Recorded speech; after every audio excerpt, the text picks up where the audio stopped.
नमस्कार बंधुरा TNM Educare चैनले सकल दर्शक के स्वागत जानाई। এই মুহূর্তে সবথেকে গুরুত্বপূর্ণ এবং বিগ ব্রেকিং নিউজ উঠে আসছে 2017 ও 2022 টেট প্রশ্নভুল মামলা থেকে।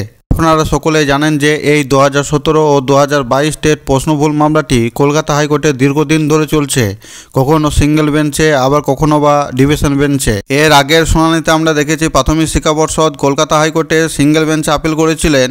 কলকাতা হাইকোর্টে ডিভিশন বেঞ্চ এই 2017 ও 2022 টেট প্রশ্নভুল মামলায় যে এক্সপার্ট কমিটি গঠন করে দিয়েছিলেন, সেই এক্সপার্টদের মধ্যে ইংরাজি ও অঙ্ক এই দুটি বিষয়ে কিছু প্রশ্ন রয়েছে, যে প্রশ্নগুলি নিয়ে এক্সপার্টদের মধ্যে বিভ্রান্তি তৈরি হয়েছে।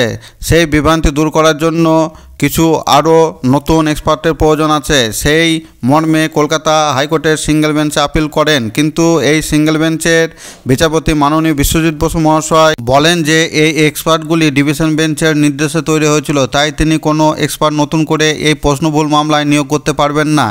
এই অর্ডারটি যেহেতু ডিভিশন বেঞ্চের, তাই ডিভিশন বেঞ্চে আপিল করার জন্য প্রাথমিক শিক্ষা পর্ষদকে নির্দেশ দেন। সেই মতো আজকে অর্থাৎ 18 ফেব্রুয়ারি প্রাথমিক শিক্ষা পর্ষদ কলকাতা হাইকোর্টের ডিভিশন বেঞ্চে আপিল করেন, কিন্তু ডিভিশন বেঞ্চের বিচারপতিগণ প্রাথমিক শিক্ষা পর্ষদের কোনো কথাই শোনেননি। আজকে বিচারপতিগণ বলেন যে এই প্রশ্নভুল মামলার ডিভিশন বেঞ্চের যা করার তার নির্দেশ অলরেডি দিয়ে দিয়েছে, আর নতুন করে কোনো নির্দেশ দেবেন না ডিভিশন বেঞ্চ। এই প্রশ্নভুল মামলার এখন থেকে যা করার সব সিঙ্গেল বেঞ্চই করবে বা নির্দেশ দেবে। যাই হোক, 2017 ও 2022 টেট প্রশ্নভুল মামলাটি আবার 2-3 দিনের মধ্যেই কলকাতা হাইকোর্টের সিঙ্গেল বেঞ্চে উঠবে এবং পিটিশনার পক্ষের আইনজীবীদের পক্ষ থেকে বিচারপতির কাছে প্রেয়ার জানানো হবে।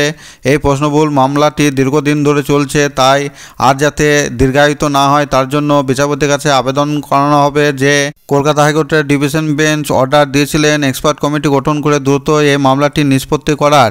সেই মতো আগামী 6 মার্চের মধ্যে এই এক্সপার্ট কমিটি রিপোর্ট জমা দেবে এবং যে প্রশ্নগুলি নিয়ে বিভ্রান্তি তৈরি হয়েছে সেই প্রশ্নগুলির জন্য সবাইকে নাম্বার দিয়ে দেওয়া হোক বলে পিটিশনারের পক্ষে আইনজীবীদের তরফ থেকে মাননীয় বিচারপতির কাছে প্রেয়ার জানানো হবে।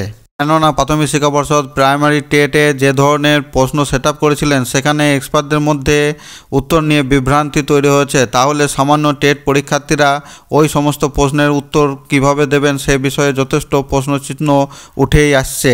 যাই হোক, পরবর্তী শুনানিতে কী তথ্য উঠে আসছে সেদিকে আমাদের নজর থাকবে। আমার ভিডিওটি ভালো লাগলে একটি লাইক দিয়ে চ্যানেলটি সাবস্ক্রাইব করে রাখুন পরবর্তীতে এই প্রশ্নভুল মামলার যে কোনো আপডেট পাওয়ার জন্য। ভিডিওটি দেখার জন্য সকলকে অসংখ্য ধন্যবাদ।